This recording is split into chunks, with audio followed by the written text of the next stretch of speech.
नमस्कार, कैसे हैं आप सब लोग। देखिए, हम लोग प्रायद्वीपीय भारत की नदियों को पढ़ रहे थे। प्रायद्वीपीय भारत की नदियों में हम लोगों ने उसका जो पहला पार्ट है बंगाल की खाड़ी में गिरने वाली नदियाँ, जिसमें हम लोगों ने कृष्णा नदी, गोदावरी नदी, कावेरी नदी, वैगई नदी, ताम्रपर्णी नदी, महानदी, दामोदर नदी इत्यादि के बारे में, ब्राह्मणी नदी के बारे में हम लोगों ने विस्तार से अध्ययन किया था। अगर आप लोगों ने अब तक उस वाले वीडियो को ना देखा हो तो प्लेलिस्ट एक बनी है कंप्लीट ज्योग्राफी बाय अमन सर के नाम से, वहाँ पर आप जाकर अभी तक जितने भी वीडियो हम इंडियन ज्योग्राफी के हुए हैं उन सब को आप लोग एक साथ देख सकते हैं। आज हम प्रायद्वीपीय भारत की नदियों का दूसरा पार्ट शुरू करेंगे। प्रायद्वीपीय भारत की नदियों का दूसरा पार्ट अरब सागर में गिरने वाली नदियाँ। अरब सागर में गिरने वाली नदियों को आज हम लोग देखेंगे। इसमें भी कुछ ऐसी नदियाँ हैं जो परीक्षा की दृष्टि से अति महत्वपूर्ण है, परीक्षा में उससे प्रश्न अक्सर पूछे जाते हैं, तो उन नदियों को हम लोग देखने वाले हैं। ओके, अरब सागर में गिरने वाली नदियों को हम लोग अगर मैप में देखें तो यहाँ पर आप लोग देखिए, यहाँ पर हमने कुछ प्रमुख नदियों को दर्शाया है जो कि अरब सागर में गिरती है, यानी पूर्व दिशा से पश्चिम दिशा में जाकर गिरती हैं। इसमें सबसे ऊपर लूनी नदी, माही नदी, साबरमती नदी, नर्मदा नदी, तापी नदी, मांडवी नदी, जुआरी नदी, शरावती नदी, गंगावेली नदी, पेन्नार नदी और भरतपूजा नदी। इसके अलावा भी कुछ प्रमुख नदियां हैं जिनको मैं बाद में बताऊंगा, जैसे सतरंजी नदी है और भादर नदी है, ये गुजरात में स्थित है। छोटी छोटी नदियां हैं, तो इन सब के बारे में मैं विस्तार से बताऊंगा। लेकिन जो ये मैंने मैप में जितनी भी नदियां बनाई हैं ये सब परीक्षा की दृष्टि से अति महत्वपूर्ण है। तो सबसे पहले तो जैसे आप लोगों ने बंगाल की खाड़ी वाले पार्ट में उत्तर से दक्षिण इनका लाइनअप या लाइन से क्रम याद किया था, इनका क्रमानुसार उत्तर से दक्षिण में इनका बहाव तंत्र याद किया था, उसी प्रकार आपको इसमें भी इनको नोट डाउन करना है। तो आप लोग हेडिंग डालिए, अरब सागर में गिरने वाली नदियों का उत्तर से दक्षिण की ओर क्रम। अगर हम उत्तर से दक्षिण की ओर बात करें तो सबसे पहले लूनी नदी आप लोग लिखेंगे, फिर साबरमती लिखेंगे, क्योंकि यहाँ पर देखिए लूनी के बाद साबरमती, उसके बाद माही, फिर नर्मदा, फिर तापी, फिर मांडवी, जुआरी, शरावती, गंगावेली, पेन्नार और भरतपूजा नदी। ये उत्तर से दक्षिण होगा अरब सागर में बहने वाली नदियों का क्रम। ओके, लेकिन इसके बाद अगर हम बात करें कि मान लीजिए दक्षिण से उत्तर पूछता है तो आप इसका उल्टा कर दीजिएगा, भरतपूजा, पेन्नार, गंगावेली, शरावती, जुआरी, मांडवी, तापी, नर्मदा, माही, साबरमती और लूनी नदी। ओके, तो ये उत्तर से दक्षिण और दक्षिण से उत्तर की ओर क्रम हो गया। अब हम एक एक करके सभी नदियों को पढ़ेंगे, लेकिन उससे पहले हम लोग ये बात थोड़ा सा जान लेते हैं कि इसमें जो नर्मदा नदी है, तापी नदी, खासकर ये जो नर्मदा नदी है और तापी नदी है, या ये देखिए ये जो बना है ये पश्चिमी घाट है। ओके, तो ये जो पश्चिमी घाट से निकलने वाली छोटी छोटी नदियां हैं ये आखिर में पश्चिम की तरफ क्यों प्रवाहित होती हैं। और जबकि मैंने आपको स्टार्टिंग में जब मैं प्रायद्वीपीय भारत का पठार पढ़ा रहा था तो उसमें मैंने आपको बताया था कि जो प्रायद्वीपीय पठार है उसका जो ढाल है वो पूर्व की तरफ है, लेकिन उसके बाद भी ये नदियाँ क्यों पश्चिम की तरफ प्रवाहित होती हैं ये आपको जानना चाहिए। हालांकि मैंने उस समय थोड़ा सा बताया था आपको, लेकिन एक बार मैं फिर से बता दे रहा हूँ कि नर्मदा और तापी नदी, चूँकि ये दोनों नदियाँ भ्रंश घाटी में होकर बहती हैं। ओके, ये दोनों नदियाँ भ्रंश घाटी में होकर बहती हैं, यानी सामान्य जो समतल भूमि है उससे ये नीचे होकर बहती हैं। नीचे होने के कारण इन नदियों का जो ढाल है वो पूरब की तरफ ना होकर पश्चिम की तरफ हो गया है, और ये नदियाँ जो सामान्य दिशा है भारत की सभी नदियों की, खासकर जो बंगाल की खाड़ी में अपना जल गिराती हैं, उन नदियों के विपरीत ये नदियाँ अपना जल अरब सागर में पश्चिम की ओर बहते हुए गिराती हैं। जबकि यहाँ पर अगर आप लोग देखें ध्यान से तो ये देखिए एकदम ये मध्य भारत से होकर निकल रही है। अमरकंटक के पठार से नर्मदा नदी का उद्गम होता है जो कि मध्य प्रदेश और छत्तीसगढ़ की सीमा पर स्थित है, यानी मध्य से होते हुए भी ये नदी अपना जल पश्चिम की ओर गिरा रही है। इसका मतलब कि ये जो भ्रंश घाटी में बहती है, इसी के कारण इसका जो ढाल है वो पश्चिम की तरफ मुड़ गया है। ओके, इसके बाद रही बात पश्चिमी घाट वाली नदियों की, तो देखिए पश्चिमी घाट मैंने आपको बताया था स्टार्टिंग में कि पश्चिमी घाट पश्चिम की तरफ एक भ्रंशनुमा कगार है। ठीक है, पश्चिमी घाट पश्चिम की तरफ एक भ्रंशनुमा कगार है, जिससे ये नदियां जब पश्चिमी घाट से निकलती हैं तो बहुत तीव्र गति से ये अरब सागर में अपना जल गिराती हैं। छोटी छोटी नदियां हैं, इनके बारे में अभी हम बाद में अध्ययन करेंगे, पहले हम इन 5 नदियों के बारे में अध्ययन करते हैं। तो आप लोग एक एक करके सभी नदियों को पढ़ते चलें। सबसे पहली हेडिंग आप लोग डालिए लूनी नदी। देखिए आप लोग लिखते भी चलिए हमारे साथ, तो आप लोगों को ज़्यादा समझ में आएगा और आपके नोट्स भी तैयार होते चले जाएंगे। ठीक है, सबसे पहले लिखिए लूनी नदी। लूनी नदी के बारे में सबसे पहली बात ये लिखिए कि लूनी नदी भारत में बहने वाली सबसे बड़ी स्थलबद्ध नदी है।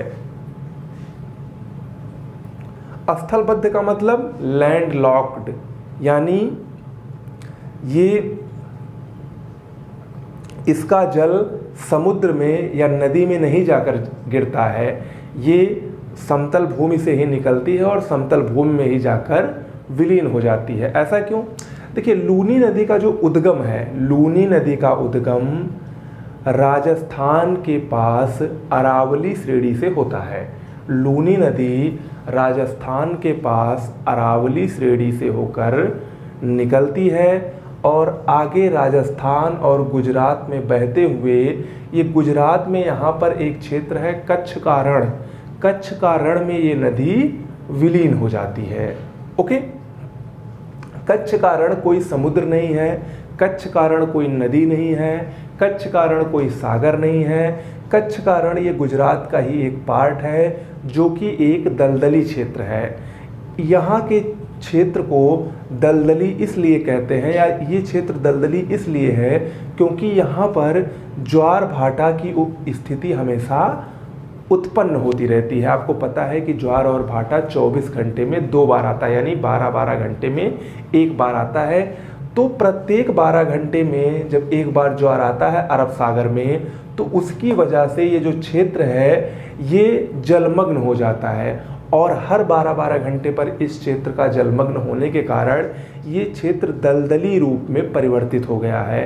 दलदली रूप में परिवर्तित होने के कारण यहाँ पर जैव विविधता की अत्यधिक संभावना है, लेकिन ये निवास करने योग्य जगह नहीं है। तो कुल मिलाकर लूनी नदी राजस्थान की अरावली पहाड़ियों से निकलकर बहते हुए कच्छ के रण में आकर विलीन हो जाती है, समाप्त हो जाती है। भारत में बहने वाली सबसे बड़ी स्थलबद्ध नदी है। इसके अलावा मरुस्थल में बहने वाली सबसे लंबी नदी है लूनी नदी। मैक्सिमम ये राजस्थान के मरुस्थल क्षेत्र में, जो थार का मरुस्थल है राजस्थान और गुजरात के कुछ क्षेत्रों में, वहाँ पर ये होकर बहती है। तो मरुस्थल में भी ये बहने वाली सबसे लंबी नदी है। ओके, इतना लूनी के बारे में जानना आपको जरूरी था। इसके बाद आते हैं दूसरी जो नदी है, हेडिंग डालिए साबरमती नदी। दूसरी नदी जो है वो है साबरमती नदी। साबरमती नदी का उद्गम अरावली श्रेणी से ही होता है। लूनी नदी की तरह साबरमती नदी का भी उद्गम राजस्थान में अरावली श्रेणी से ही होता है, लेकिन ये राजस्थान में बहुत थोड़ी दूर बहती है। सिर्फ एक प्रकार से कहें तो इसका उद्गम ही राजस्थान में होता है और बाकी 95% इसका जो बहाव क्षेत्र है वो गुजरात में है। साबरमती नदी यहाँ से निकलती है अरावली श्रेणी राजस्थान से और आगे बहते हुए राजस्थान और गुजरात में खंभात की खाड़ी में विलीन हो जाती है। खंभात की खाड़ी में विलीन हो जाती है। साबरमती नदी के तट पर गुजरात की राजधानी गांधीनगर और गुजरात का सबसे बड़ा शहर अहमदाबाद स्थित है। ओके, इंपॉर्टेंट फैक्ट है।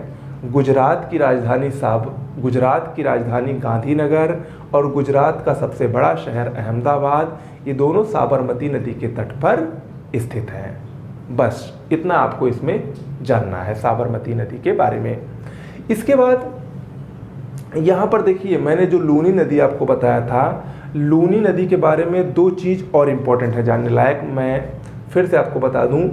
लूनी नदी ये सांभर झील से होकर गुजरती है। राजस्थान में खारे पानी की एक बहुत ही प्रसिद्ध झील है जो कि नमक के लिए विश्वविख्यात है, नमक बनाने के लिए। सांभर झील, वहाँ से होकर लूनी नदी गुजरती है। दूसरा पॉइंट, लूनी नदी की कुछ प्रमुख सहायक नदियाँ हैं जो कि अक्सर एग्जाम में पूछता है। इसमें से दो बहुत ही इम्पोर्टेंट है, सुकरी और जवाई।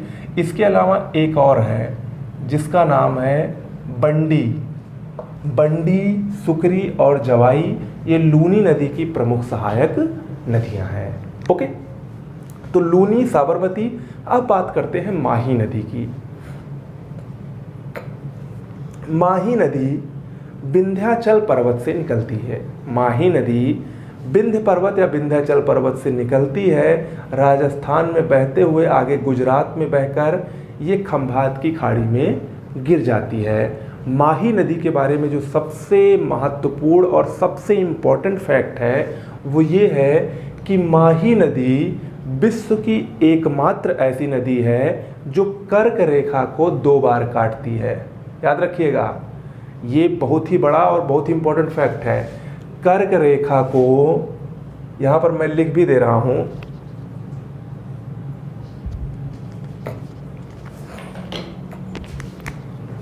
यहाँ पर मैं लिख दे रहा हूँ कर्क रेखा। कर्क रेखा यानी ट्रॉपिक ऑफ कैंसर, यानी 23.5 डिग्री नॉर्थ। ठीक है, कर्क रेखा को 2 बार काटती है। ठीक है, अभी मैं आगे जब आपको वर्ल्ड ज्योग्राफी पढ़ाऊंगा, विश्व भूगोल पढ़ाऊंगा, तो मैं उसमें आपको बताऊंगा कि विश्व में कौन सी ऐसी नदी है जो मकर रेखा को 2 बार काटती है, विश्व में ऐसी कौन सी नदी है जो विषुवत रेखा यानी भूमध्य रेखा को 2 बार काटती है। आप लोग नाम सुने होंगे, कांगो या जायरे नदी। और विश्व में कौन सी ऐसी नदी है जो कर्क रेखा को 2 बार काटती है। तो कर्क रेखा को 2 बार काटने वाली नदी माही नदी विंध्य पर्वत से निकलकर खंभात की खाड़ी में गिरती है, और ये कर्क रेखा को 2 बार राजस्थान में काटती है। ये भी नोट डाउन करिए, कर्क रेखा को जो ये 2 बार काटती है वो कहाँ काटती है? दोनों बार राजस्थान में ही ये कर्क रेखा को काटती है। ओके, इसके बाद आगे बढ़ते हैं, नर्मदा नदी की तरफ आते हैं। नर्मदा नदी, हेडिंग डालिए नर्मदा नदी। नर्मदा नदी के बारे में सबसे पहला फैक्ट आप लोग ये लिखिए कि नर्मदा नदी पूर्व से पश्चिम दिशा में बहने वाली नदियों में सबसे लंबी नदी है। नर्मदा नदी पूर्व से पश्चिम दिशा में बहने वाली नदियों में सबसे लंबी नदी है। ओके, एवं प्रायद्वीपीय भारत की तीसरी सबसे लंबी नदी है। इसके पहले 2 लंबी नदियां कौन कौन सी हैं? सबसे प्रायद्वीपीय भारत की सबसे लंबी नदी मैंने आपको बताया था गोदावरी नदी, उसके बाद कृष्णा नदी, और कृष्णा नदी के बाद तीसरी प्रमुख लंबी नदी कौन सी है? नर्मदा नदी। तो प्रायद्वीपीय भारत की नदियों में तीसरी सबसे लंबी नदी नर्मदा नदी है, और पूर्व से पश्चिम दिशा में यानी अरब सागर में जल गिराने वाली नदियों में सबसे लंबी नदी नर्मदा नदी है। नर्मदा नदी का उद्गम मैकाल श्रेणी में अमरकंटक के पठार से होता है। ठीक है, मध्य प्रदेश में मैकाल श्रेणी के अमरकंटक के पठार से ही नर्मदा नदी का उद्गम होता है। मध्य प्रदेश, महाराष्ट्र और गुजरात में बहते हुए नर्मदा नदी खंभात की खाड़ी में गिर जाती है। ओके, नर्मदा नदी का मैक्सिमम जो बहाव क्षेत्र है या जो सबसे ज़्यादा बहाव क्षेत्र है वो मध्य प्रदेश में है, लगभग 87%। नर्मदा नदी 87% भाग मध्य प्रदेश में है, बाकी 13% में गुजरात और महाराष्ट्र में इसका बहाव क्षेत्र है। नर्मदा नदी खंभात की खाड़ी में गिरने से पहले भड़ौच एक गुजरात का जिला है, भड़ौच के पास एस्चुरी का निर्माण करती है। एस्चुरी यानी ज्वार नदमुख। एस्चुरी क्या होता है, ज्वार नदमुख क्या होता है? देखिए, जब नदियाँ डेल्टा ना बनाकर सीधे जाकर नदी में गिर जाती हैं तो उसमें एस्चुरी या ज्वार नद मुख बनाना कहते हैं। ओके, चूंकि मैंने आपको बताया था कि नर्मदा नदी भ्रंश घाटी से होकर बहने वाली नदी है।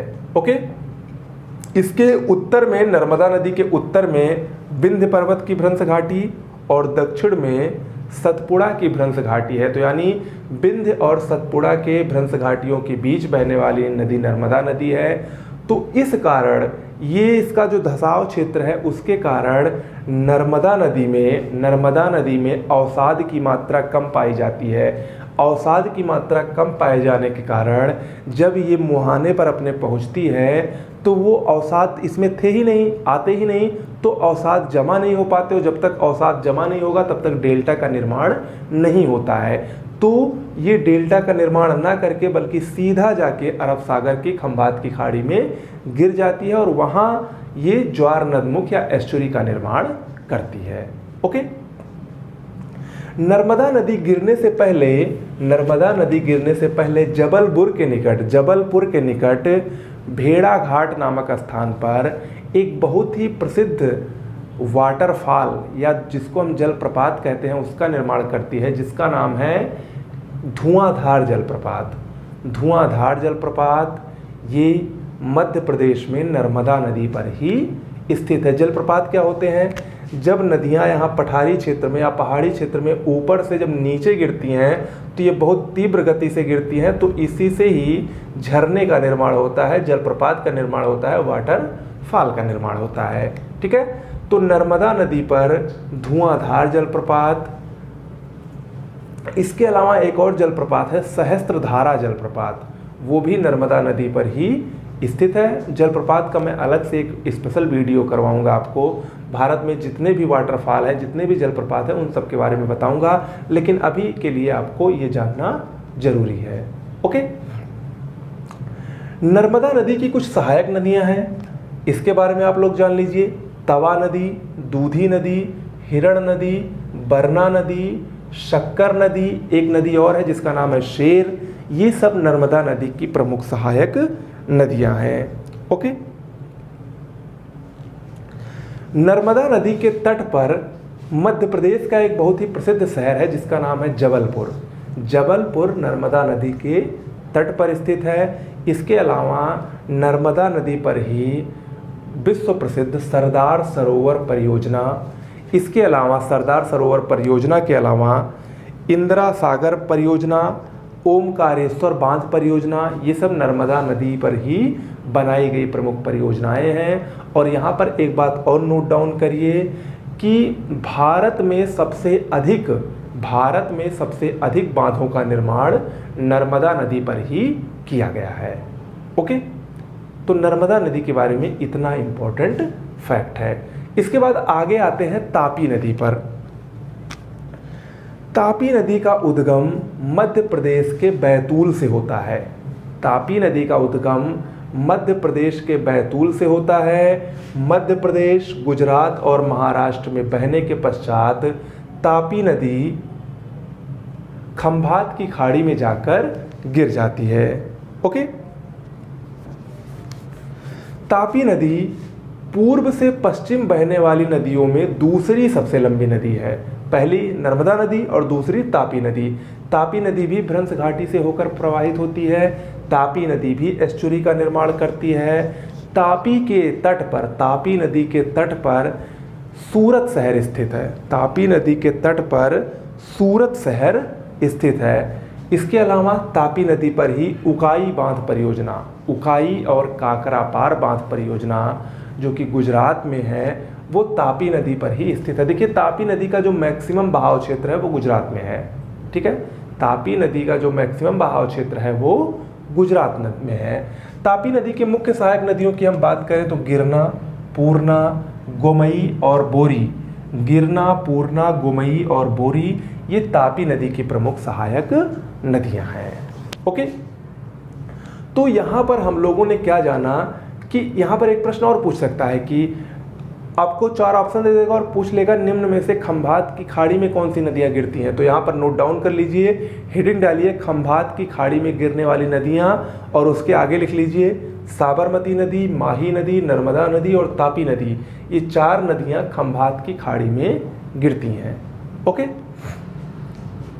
इसके बाद हम आते हैं यहाँ पर छोटी छोटी तमाम नदियाँ दी गई हैं जो कि पश्चिमी घाट से निकलकर थोड़ी सी दूरी तय करके और कहाँ गिर जाती हैं, अरब सागर में गिर जाती हैं। इनमें सबसे पहली नदी है मांडवी नदी, दूसरी है जुआरी नदी। ये दोनों नदियाँ कहाँ पर स्थित हैं, मांडवी और जुआरी नदियाँ, इनको आप लोग नोट डाउन कर लीजिए, गोवा में स्थित हैं। गोवा में मांडवी नदी है और जुआरी नदी है, ठीक है। शरावती और गंगाबेली नदी, ये दोनों नदियां कर्नाटक में स्थित हैं, कर्नाटक में हैं। इसके अलावा पेन्नार और भरतपुझा नदी, ये दोनों नदियां केरल में स्थित हैं, ओके। इसके अलावा दो नदियां और हैं, सतरंजी नदी और भादर नदी, नोट डाउन कर लीजिए। सतरंजी नदी,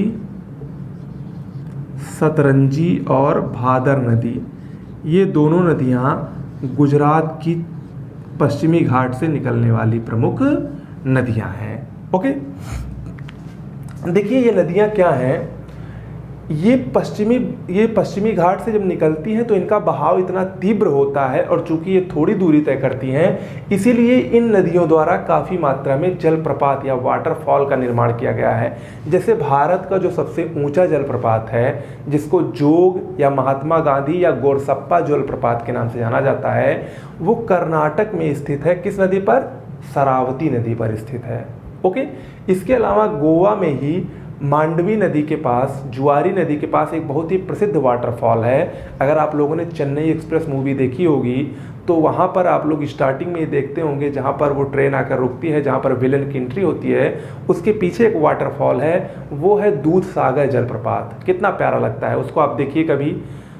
दूध सागर जलप्रपात ये गोवा में स्थित है, ठीक है। इसके अलावा यहाँ पर बहुत सारे जलप्रपात स्थित हैं। तो कहने का मतलब ये है कि पश्चिमी घाट से जो नदियाँ निकलती हैं उनकी तीव्रता अधिक होने के कारण यहाँ पर जलप्रपात की काफ़ी अधिक मात्रा पाई जाती है, ओके। गोवा में मांडवी नदी है और मांडवी नदी के तट पर ही गोवा की राजधानी पणजी है, नोट डाउन करिए। गोवा की राजधानी पणजी मांडवी नदी के तट पर स्थित है। जुआरी नदी गोवा की प्रमुख नदी है।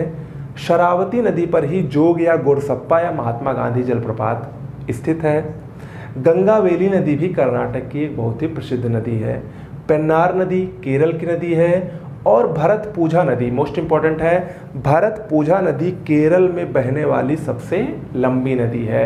केरल की सबसे लंबी नदी कौन सी नदी है, भरतपुझा नदी, ओके। तो ये आपको नोट डाउन करना है। इसके अलावा गुजरात में भी पश्चिमी घाट से निकलने वाली दो प्रमुख नदियां हैं, सतरंजी नदी और भादर नदी, ठीक है। तो ये पूरा सिस्टम था अरब सागर में गिरने वाली नदियों का और उम्मीद करते हैं कि आपको ये अच्छे से समझ में आया होगा। कैसा लगा वीडियो जरूर बताइएगा। इसके अलावा हमारे चैनल पर RO-ARO 2021 जिसकी परीक्षा 1 अगस्त को होने वाली है, उसके लिए एक रिवीजन बैच स्टार्ट होने वाला है। तो जो लोग उसमें इच्छुक हैं वो कमेंट बॉक्स में लिखकर जरूर टाइप करें। एक ऐसा बैच हम स्टार्ट करने वाले हैं जिसको ही पढ़कर आपका प्री आसानी से क्लियर हो जाए। ये हमारी आपसे 100% गारंटी रहेगी इस बैच को शुरू करने के साथ ही। लगभग 90% क्वेश्चन उस बैच से, उस कोर्स से आए, उस बैच से आए, ये मेरी पूरी कोशिश रहेगी। इसी के साथ शुरू होने वाला है। बस आप लोगों का समर्थन चाहिए, आप लोगों का प्यार चाहिए। तो जिसको जिसको उसको ज्वाइन करना है वो कमेंट बॉक्स में हमको लिखकर एक बार जरूर अवगत करा दे ताकि हम आगे की रणनीति पर कार्य कर सकें, ओके। आज के लिए इतना ही, नमस्कार।